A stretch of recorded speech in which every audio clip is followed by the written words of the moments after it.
jacket చేసే బండి చాయ్ అబ్బోని మళ్ళా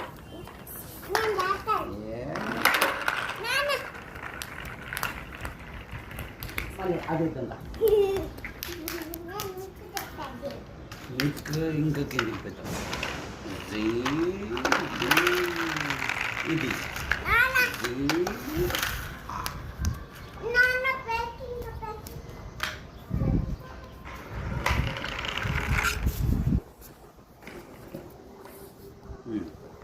ఇప్పుడు బండి ఎత్తుదాం ఇట్లా